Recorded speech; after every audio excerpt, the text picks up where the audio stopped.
કોઈની અંદર દોરો પરવી લેવાનો.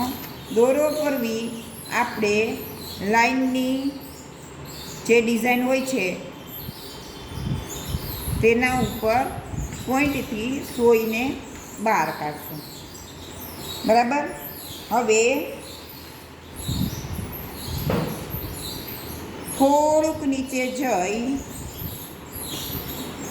દોરાને અંગૂઠાની નીચે પ્રેસ કરી સોયની નીચેથી પસાર થાય દોરો તે રીતે આપણે પાસ કરશું અને એક સ્ટીચ લેશું.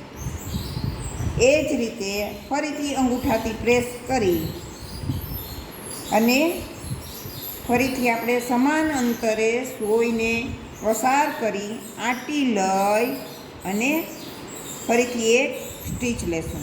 ફરીથી અંગૂઠાની નીચે પ્રેસ કરી અને સોયની નીચેથી દોરો આ રીતે પસાર થાય આંટી આવે તે રીતે અને આપણે પ્રેસ કરશું.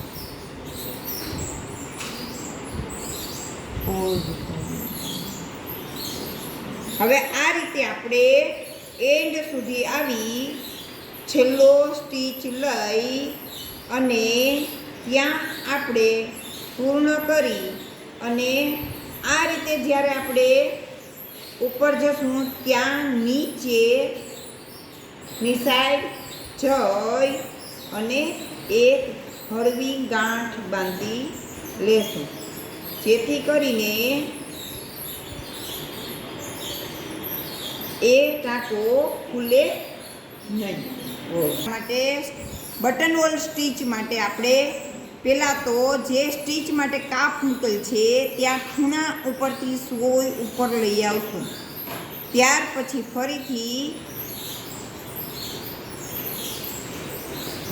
દોરાને આંગળી નીચે દબાવી અને સોયની આંટી આવે તે રીતે આપણે કરશું. પછી ફરીથી એક સરખા માપે આપણે આ રીતે લેશું જેથી કરીને જે બટન હોલ સ્ટીચમાં દોરો ઉપર આવતો હતો તે ગાજટાકામાં દોરો જે ઉપર આવતો હતો તે નીચે આવશે અને જે આ કોર છે જેના રેસા નીકળી ગયા છે તે ઓટાઈ જશે.